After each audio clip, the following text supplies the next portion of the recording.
역사는 승자의 기록이라고 불린다. 오늘날 우리가 만나는 역사는 권력과 지식을 가진 승자들의 관점에서 기록된 내용을 후대 사람들이 해석하고 숨을 불어넣어 완성해낸 역사라는 것이다.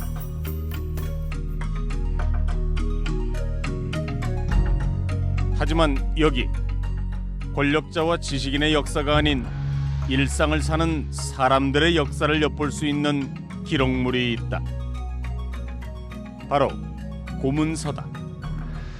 고문서는 말 그대로 옛 문서를 뜻하는 것으로 땅문서, 집문서, 노비문서와 같은 낱장으로 된 개별 문서를 말한다. 지금 여기 보면 손바닥이 그려져 있어요. 안중근의사 글씨 보면 이렇게 그 손을 찍은 건 있어도 고문서에 이렇게 손가락이 그려진 건 전 처음 보거든요. 고문서에 보면 이렇게 전체 손바닥이 그려져 있는 경우도 있고, 또는 이렇게 손마디 가운데 마디가 이렇게 이제 그려져 있는 경우도 있습니다. 주로 이제 거래를 하는 뭐 매매라든가 뭐 이런 거 관련돼서 많이 있는데, 요 문서는 노비 매매하고 관련된 문서거든요. 만약에 지식이 있는 양반들이라든가 이런 사람들은 요즘 사인과 같이 이제 수결을 합니다. 또 도장을 또 찍기도 합니다. 도장이 있으면. 근데 이제 일반 평민이나 여성들 같은 경우에는 그걸 할 수가 없으니까 자기 자신이 이 문서를 작성에 참여했다라는 걸 증명하는 어떤 그 근거로서 자기 손 모양을 이렇게 그리고 이제 그 안에 나는 누구다, 자기 신분을 나타내는 이제 그거를 써놓은 지금 그 문서입니다. 이제 고문서를 보면 갈등을 해결하기 위한 소송, 거래를 위한 계약, 억울함을 호소하는 청원 등이 어떻게 이루어졌는지를 알 수 있는데, 여러 가지가 있는데, 먼저 수기라고 하는 거는 뭐 수표라고도 하고 하는데, 요거는 증빙과 관련된 문서 중에 매매를 하거나 사고 팔거나 또는 이제 뭐 임대를 하거나 그 어떤 사실, 거래 사실을 그 기록해가지고 증빙을 하는 또 계약서 또는 어떤 약속을 기록한 문서라고 이제 볼 수 있습니다. 반면에 이제 소지나 이런 것 같은 경우는 어떤 청원서, 요거하고 좀 비슷한 형식인데요. 어떤 자기가 요청할 일이 있거나 어떤 억울한 사정이 있을 때 좀 해결해 주십시오 라고 이제 하는 그런 게 이제 소지고, 수령이나 관찰사가 그 내용을 읽고 처결을 해줍니다. 어떻게 처결해라 라고 하는데, 그게 이제 보통 초서로 이제 이렇게 써 있기 때문에 좀 읽기가 조금 힘들죠. 일반. 호적이나 호적단자나 이런 거는 이제 같은 경우에는 요즘에 이제 가족관계 증명서하고 사실은 비슷한 이런 문서들도 있고, 이제 과거 시험에 합격했을 때 주는 어떤 이런 문서, 또는 관직에 임명되거나 그 발령을 낼 때 그런 발령하는 문서, 또는 뭐 관청하고 관청 사이에 서로 주고받는 문서, 여러 가지 종류의 이제 문서들이 많이 이제 있습니다. 사본이 없는 세상에 오직 하나뿐인 기록, 고문서. 여기엔 양반뿐 아니라 조선시대 약자계층이었던 부녀자와 노비, 평민들의 삶이 성별과 나이, 계급과 상관없이 고스란히 담겨 전해지고 있다. 검은 머리 팥불이 되도록 살라는 주례사 한 번쯤 들어보셨죠? 하지만 이런 말이 무색하게 요즘 많은 부부들이 갈라서기도 하는데요. 조선시대는 어땠을까요? 흔히들 조선시대 하면 성리학적 가부장제와 남존여비 사상을 떠올리기가 쉬운데요. 조선시대에도 부부가 뜻이 맞지 않으면 이혼을 하기도 하고, 위자료를 주고 재혼을 하는 경우도 있었다고 합니다.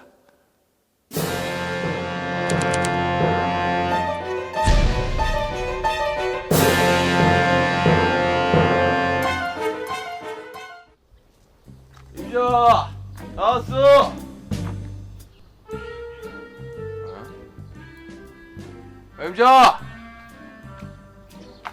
임자 나왔다니까.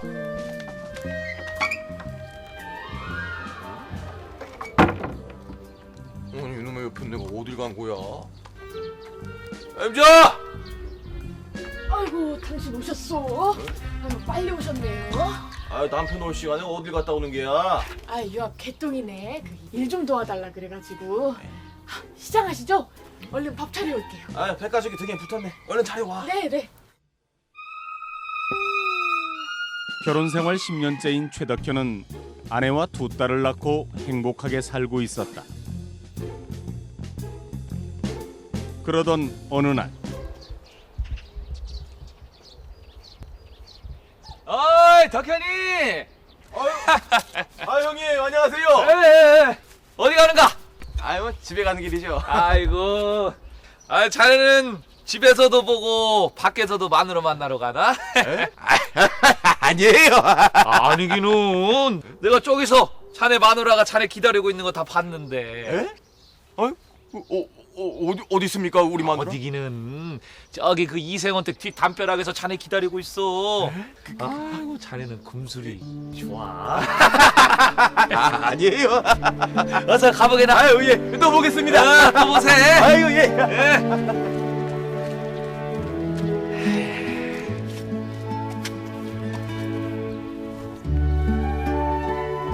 어디 있는 거요? 최덕현은 지인의 말을 듣고 아내를 찾아 나서는데 그런데 바로 그때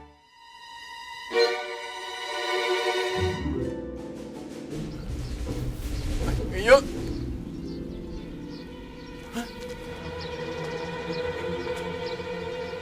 최덕현의 눈앞에 믿을 수 없는 광경이 펼쳐졌다.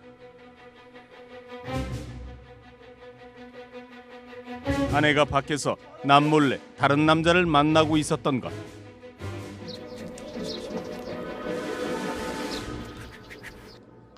아내의 외도를 알게 된 최덕현은 충격에 휩싸인다.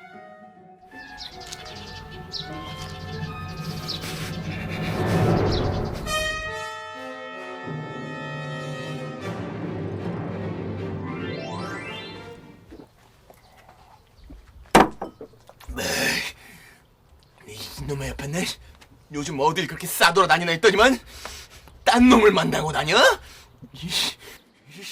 네, 들어오기만 해봐라 아주 그냥.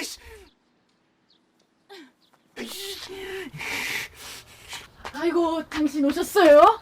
오늘도 일찍 오셨네요. 지난번 도와줬던 개똥이네가. 개똥이네가 뭐야? 뭐 소리를 지르고 그래요? 뭐? 개똥이네? 얘 개똥을 버리고 자빠졌네. 뭐 개똥이네랑 뭐 손이라도 붙잡고 뒹굴거리기는 했단 말이야? 누구냐고? 누구야? 어딜 덤볼 데가 없어서 남의 마누라를 덤봐! 내가 그놈 자식 가만두지 않을 거요. 빨리 누구야? 말해. 누구요? 누구냐고? 말해! 최덕현은 집에 돌아온 아내를 추궁하는데 남편의 성화를 견디지 못한 아내는 결국 폭탄 선언을 한다. 너가 어쩌고 저쩌지? 못 들었어? 나 당신이랑 지긋지긋해서 못 살겠다고! 지긋지긋? 이놈의 옆에 내가 말이면 난 줄 알아? 이놈의 집구석 내가 나가버릴 거야! 저놈의 옆에 내가 미쳤나 진짜? 왜 뭐하는 진짜? 이 집에서 못 사니까 난 나가야겠어. 아이고 나 참네. 아이고 나 참네. 그려. 다 때려쳐. 나가.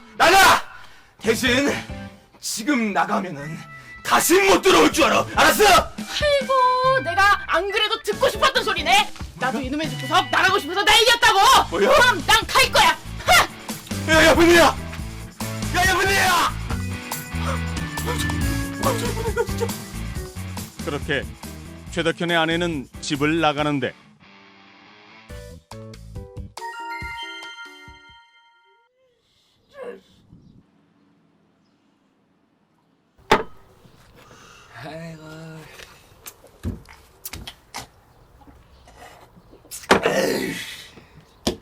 얘가 우리 마누라한테 얼마나 잘해줬는데. 아니 어떻게 나한테 이럴 수 있어 형님? 아유, 이 사람아. 그렇다고 이렇게 술만 먹고 있을 수는 없지 않나? 이제 그만하게. 다른 남자랑 재가라 한다 않는가? 제가 이래 아이고 옆에 내가 진짜. 그랬다. 집을 나간 최덕현의 아내는 덕현과 이혼하고 다른 남자와 재혼할 것을 통보해 왔던 것이다.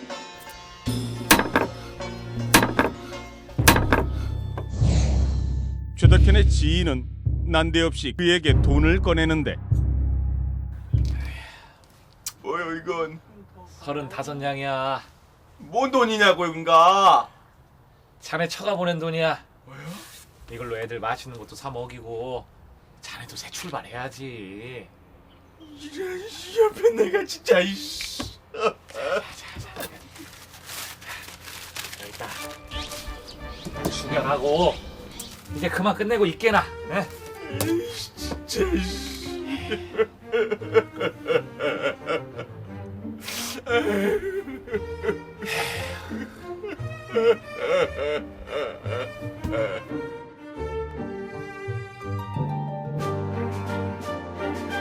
최덕현은 결국 지인이 써준 이혼 합의서에 서명을 하게 된다.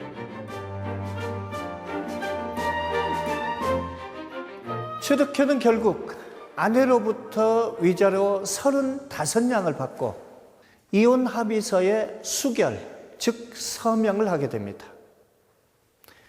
바로 이 문서가 최덕현의 이혼 합의서인데요. 이 문서에는 여러 가지 흥미로운 점들이 많이 있습니다. 최덕현이 수결한 이혼 합의서. 과연 이 문서엔 어떤 내용이 적혀 있을까? 애통하구나. 가슴이 미어진다. 아내는 함께 어려운 살림 속에서도 동고동락하여 왔는데 뜻하지 않게 오늘 아침에 나를 배반하고 다른 사람에게 시집을 가버렸으니 슬프다.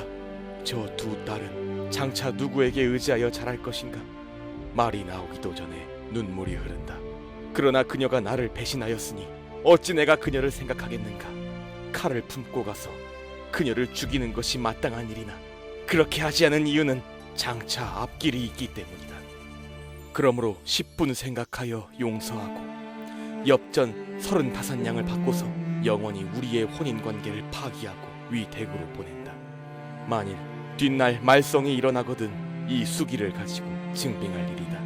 최덕현이라는 사람은 사실은 한문을 제대로 모르는 사람이고 한글로 된 고문서도 일부 있지만 주로 한자로 작성되다 보니까 사실은 일반 백성들은 한자를 모르는 경우가 사실은 많이 있었죠.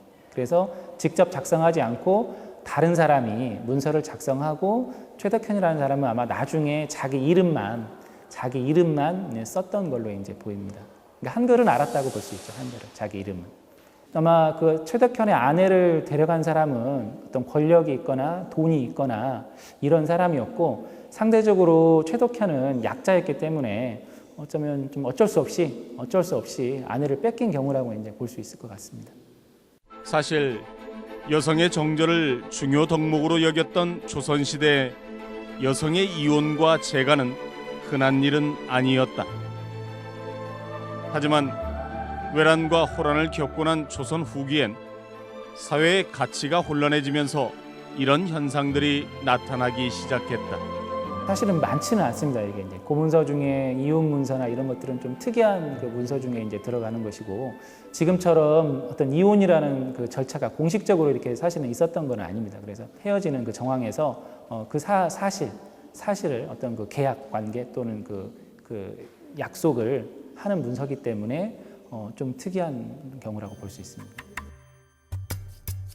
전북대학교 박물관 고문서 전시실. 이곳에 잠들어 있는 또 하나의 고문서. 갑자년 12월 장수군 천천면 감나무골에 살았던 한경조가 수령에게 제출한 소지다.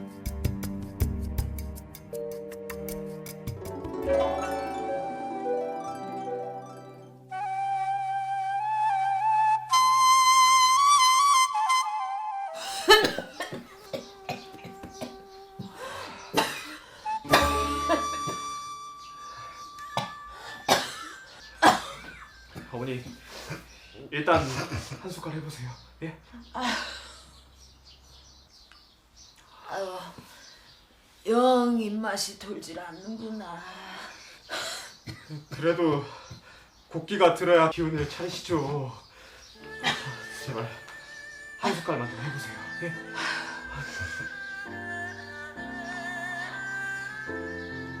영 입맛이 돌질 않아 그래.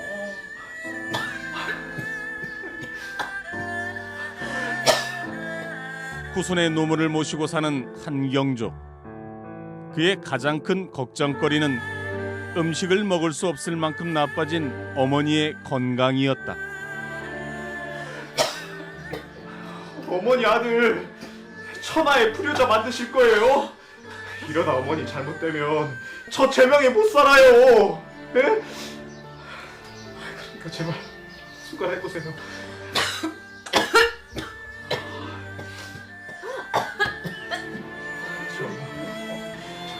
어머니, 그러면 드시고 싶은 거 있으면 말씀해 보세요. 예? 어머니 입맛 돌게 하는 거라면 이 아들이 한겨울 딸기라도 다 구해드리라니까. 아유, 그게... 아이, 며칠 전부터 먹고 싶은 게 있기는 한데... 그게 뭐예요? 말씀해 보세요. 아이, 아유, 아니다. 아니, 말씀해 보세요. 아이, 그게 아유, 아니야. 아니, 말씀해 보시라니까. 아유, 그게 아이, 며칠 전부터 예. 뜨끈한 선지에 생간이 먹고 싶기는 한데. 소피, 선지하고 생간 말씀이세요? 아유,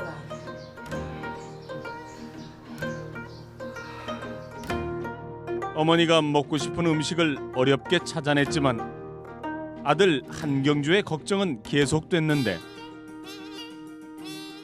집에 농사를 위해 키우는 소가 있었지만 조선시대엔 개인이 가진 소를 잡을 때도 나라의 허락을 받아야 했기 때문이었다. 농업 국가인 조선에서 소는 매우 중요한 생산수단이었다. 때문에 소의 도살과 판매를 국가에서 철저하게 규제했는데 소를 몰래 도살하면 곤장 100대에 처해지는 벌을 받았다. 하지만 소 도살 금지령은 양반들에게 대부분 해당되지 않았다. 한원 김홍도의 그림 설후야연. 그림을 보면 양반과 기생들이 화로를 피워놓고 소고기를 구워 먹는 모습을 볼 수 있는데 이처럼 당시 조선에선 야외에서 고기를 구워 먹는 이른바 난로회가 유행이었다. 실제로 조선 숙종 때 한 상소에선 하루 도살되는 소가 전국적으로 1000마리 아래로 내려가지 않는다고 기록하고 있다. 소 도살 금지령은 간혹 양반에게도 벌을 주기는 했지만 결국 농사를 짓는다는 명목으로 백성들의 생활만 고달프게 하는 제도였던 셈이다.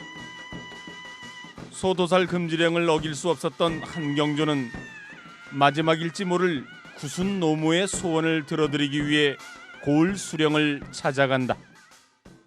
제 병든 어머니를 위해 저희 집 송아지를 잡을 수 있게 허락하여 주시옵소서. 사또.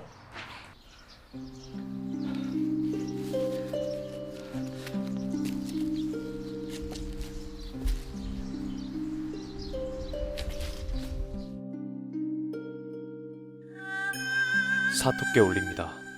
제게는 오랜 시간 병석에 누워 계신 아흔의 노모가 계십니다. 미약하나마 기력을 챙기고 계셨지만 요즘 곡기를 끊으셔서 이대로 어머니를 떠나보내는 건 아닌지 걱정이 큽니다. 그런데 어머니가 소의 온혈과 생간을 먹으면 기력이 날 것 같다 하십니다. 어쩌면 어머니 살아서 청하는 마지막 소원일지도 모르는데 어찌 아들 된 자로서 두고 볼 수 있겠습니까? 나라의 소가 귀하다는 것은 잘 알고 있사오나 어머니를 위해 저희 집에 있는 한살배기 송아지를 잡을 수 있도록 허락해 주시길 간청하나이다.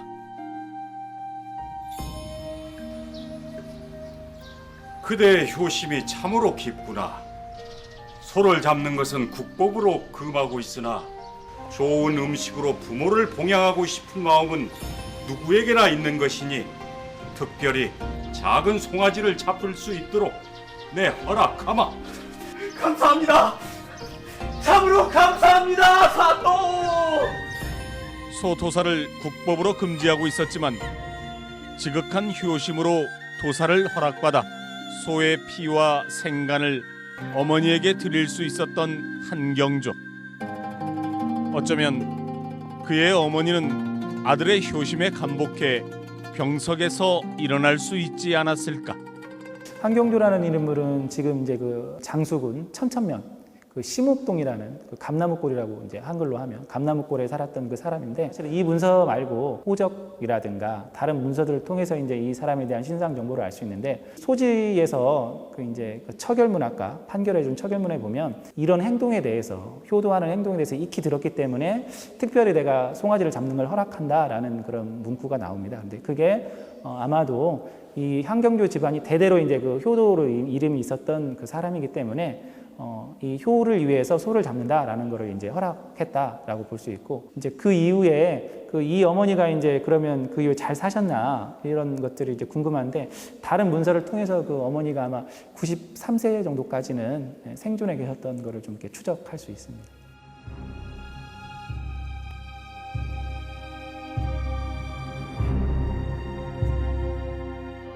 백냥이네, 백냥.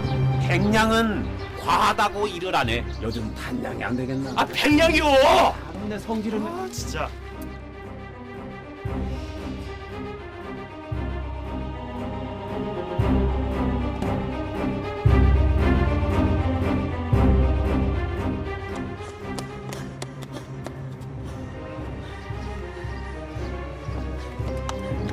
떡이를 팔아야겠네. 자식까지 노비로 살아야 한단 말이지.